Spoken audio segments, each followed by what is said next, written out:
Welcome to this deep dive. We're going to be exploring Don't Believe Everything You Think by Joseph Nguyen. This book kind of challenges us to rethink how our thoughts shape our reality and offers a path to a happier, more fulfilling life. What's intriguing about this book is it goes beyond the typical self-help advice. Like instead of just telling us to think positive, Nguyen actually dives into the root causes of our struggles, and it all starts with our thinking. Okay, I'm hooked already. So tell me more about how our thinking creates our reality. Well, think about a time you were, lying in bed, unable to sleep because you're stressing about work. Oh, yeah. The situation causing you stress wasn't actually happening in that moment, All right? right. It was the thought of work that triggered those feelings. That's what Nguyen means when he says our thinking creates our reality. Wow. That's a really relatable example. It's like my mind creates a movie of potential disasters and I get all worked up, even though Yeah. nothing bad has even happened yet. Exactly. It's like that Zen story about a monk seeking peace during meditation. Sounds and movement constantly disturb him, so he decides to take a boat to the middle of a lake, thinking he'll find silence there. But of course, another boat comes along Right. and bumps into interrupting his meditation. Right. And he's furious.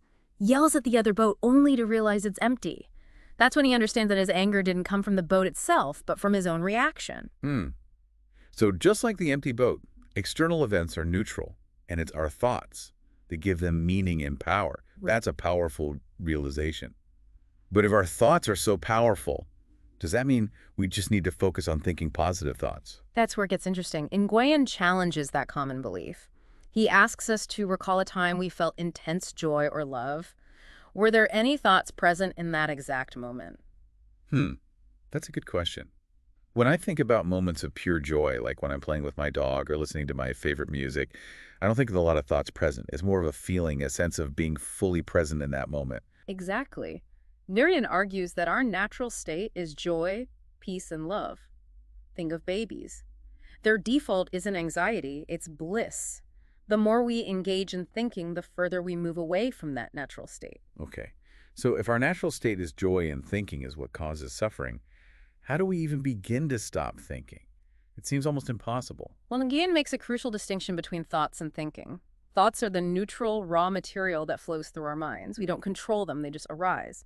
Thinking is when we actively engage with those thoughts, adding judgments, criticism, and often negative emotions. So it's not about eradicating thoughts altogether, but becoming more aware of how we engage with them. Exactly. And to understand this further, we need to look at Nguyen's framework of the three principles of human experience: universal mind, consciousness, and thought.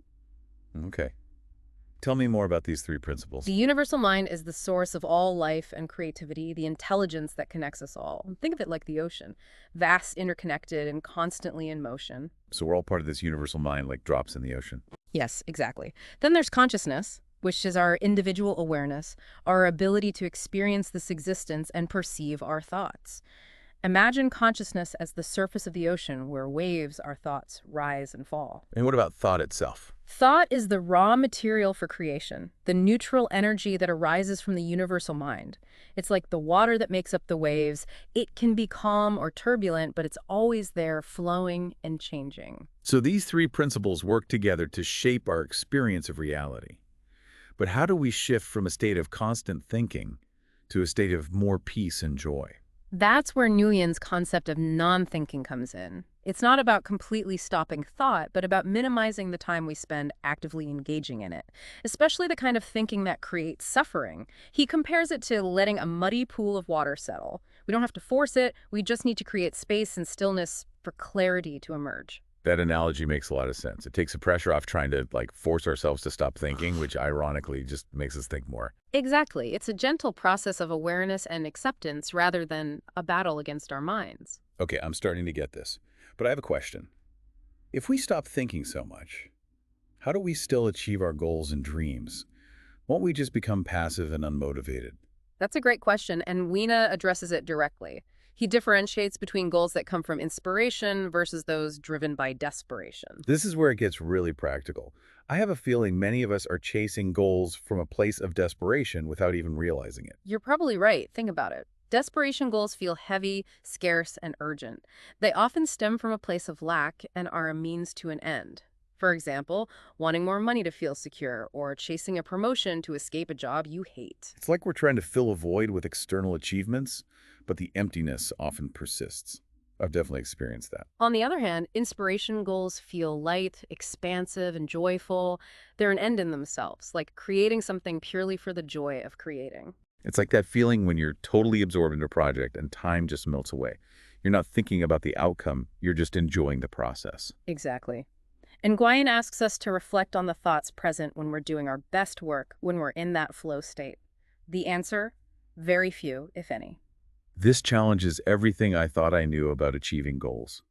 It makes you wonder how many of our aspirations are fueled by desperation rather than true inspiration. And to help us tap into that inspired action, Nguyen asks another powerful question. If I had infinite resources and no fear of judgment, what would I create? I love that. This question prompts us to look beyond our perceived limitations and connect with our deepest desires free from external pressures. I love that question. It's like giving ourselves permission to dream without boundaries, to tap into the unlimited potential that exists when we quiet the noise of our thinking minds. So how do we connect with that deeper wisdom, that intuition that can guide us toward those inspired goals? I've always been fascinated by the idea of intuition, but I've also been like skeptical. Like, how do we know if it's real or just wishful thinking? Yeah, that's a common question. And Nguyen addresses it head on. He acknowledges that intuition can feel mysterious, even a bit woo-woo at times. But he argues that we all have an inner knowing, a sense of what feels right, what resonates with our deepest selves. Yeah, it's like that gut feeling you get sometimes, but we often ignore it because it doesn't make logical sense. Exactly. And what's fascinating is that intuition often defies logic. It leads us into the unknown beyond what our rational minds can comprehend. And that's where the real magic happens, where we discover new possibilities and create breakthroughs that we never thought possible. Okay, so how do we tap into that intuition? How do we learn to trust that inner voice, even when it seems a bit crazy or unconventional? Well, Nguyen shares a personal anecdote about his girlfriend's inability to explain why she loves him. Oh, okay.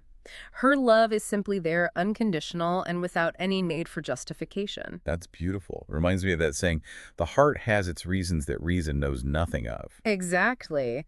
And Nguyen connects this idea of unconditional love to the creative process. When we create from a place of pure love without any attachment to outcomes or expectations, we tap into a wellspring of joy and inspiration. So it's not about creating to get something, but creating for the sheer joy of expressing ourselves, of bringing something new into the world. It's like when you're so engrossed in a project that you lose all track of time, you're just fully present in that moment of creation. Precisely. And that brings us back to intuition. Nguyen emphasizes that we already know what to do intuitively. It's just that fear often blocks us from taking action. We overthink, we doubt ourselves, we get caught up in what others might think. I've definitely sabotaged myself in the past because I was afraid of what people might say or think. It's like that fear of judgment can be paralyzing. It's a common experience. But Nguyen reminds us that intuition often nudges us to do things that might seem a bit illogical at first, like talking to a stranger, calling a friend we haven't spoken to in a while, or pursuing a passion that seems impractical. It's about trusting that inner nudge, even if it doesn't make sense to our rational minds. But how do we create the space for those intuitive insights to come through? Our minds are often so cluttered with thoughts and worries. Well, Nguyen uses a great analogy to illustrate this. He tells the Zen story of a scholar who goes to visit a master. The master offers the scholar a cup of tea, but keeps pouring even after the cup is full, causing the tea to spill everywhere. Oh, I know this one. The scholar, confused, asks the master why he keeps pouring when the cup is already full. The master replies that the scholar's mind is like the overflowing cup, full of his own opinions and knowledge. To receive the master's wisdom, he needs to first empty his cup. Exactly. And that's what non-thinking allows us to do, to empty our cups, so to speak, to create space for new insights and possibilities to emerge. Just like Thomas Edison and Albert Einstein, who famously used non-thinking time, like taking naps or listening to music, to solve problems and make breakthroughs. It makes you realize how important it is to give our minds a break from that constant mental chatter, to create space for stillness and silence where those aha moments can occur. But that can be challenging, right?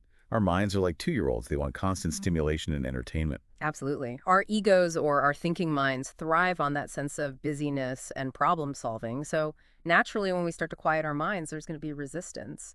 So it's normal to feel a bit uncomfortable or even anxious when we first start practicing non-thinking. It's like our minds are trying to convince us that we need to keep thinking to stay safe or to be productive. Exactly. And that's where faith comes in. Trusting that things will be okay even when we don't have all the answers is crucial.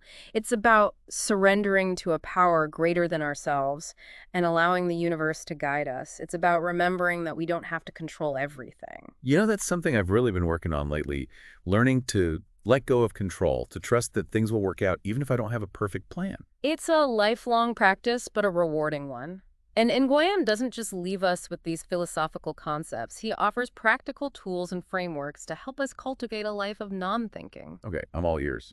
What are some of those practical tools? Well, for starters, he emphasizes the importance of creating an environment that supports non-thinking.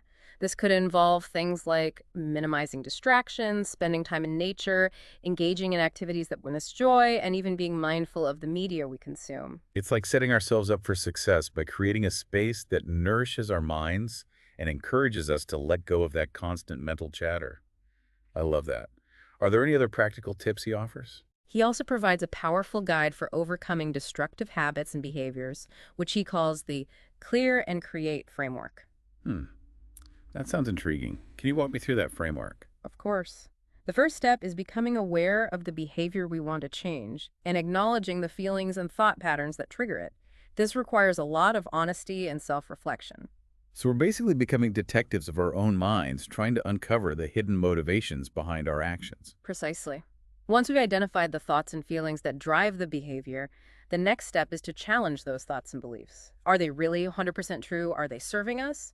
Or are they just limiting beliefs that we've been carrying around for years, perhaps even since childhood? Like holding those beliefs up to the light and seeing if they still hold weight. Exactly. And finally, we consult our inner wisdom, our intuition, asking for guidance on how to restore balance and grow from this experience. The goal is to gain a deeper understanding of the root cause of the behavior and then make a conscious choice to let it go. It sounds like this framework is about more than just breaking bad habits. It's about transforming our relationship with ourselves, cultivating self-awareness, and learning to trust our inner guidance. You got it. And Nguyen emphasizes that choosing to live from a place of non-thinking is an ongoing practice, not a one-time fix.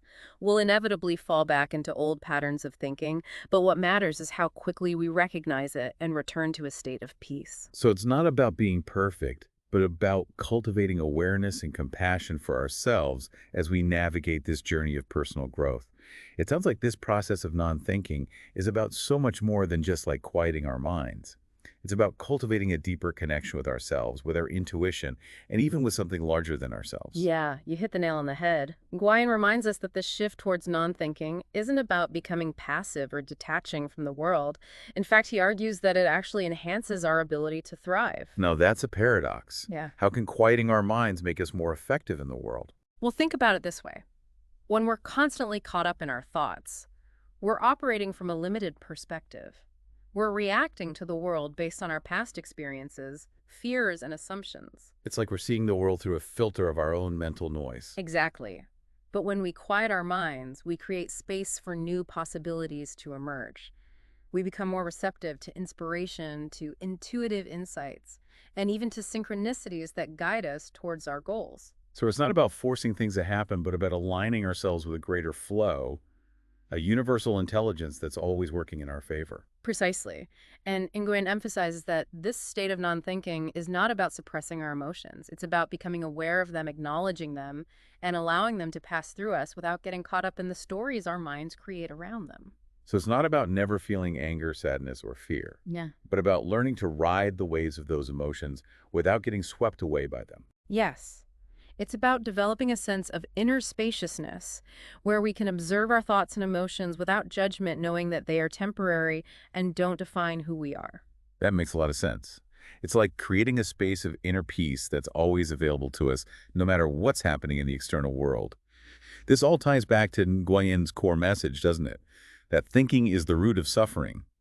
But we have the power to choose non-thinking and experience a more joyful and fulfilling life. Absolutely. And he encourages us to put these principles into practice, to explore the tools and frameworks he outlines in the book and see how they can transform our lives. And he leaves us with that powerful question to ponder. What would you do if you knew you couldn't fail? Such a thought-provoking question. It really invites us to step outside of our comfort zones, to dream big, and to trust that the universe will support us in bringing those dreams to life. That's the beauty of this book. It empowers us to take ownership of our thoughts, to recognize that we are not our thoughts, and to choose a different way of being in the world, a way that's grounded in peace, joy, and limitless possibility. Well, it's been an incredible journey exploring these ideas with you. For everyone listening, I encourage you to reflect on what resonated with you most from this deep dive. What insights or practices will you take with you on your own journey of personal growth? Remember, the power to create a more peaceful, joyful, and fulfilling life lies within each of you. Choose to tap into that power, embrace the beauty of non-thinking, and watch as the miracles unfold. Yeah.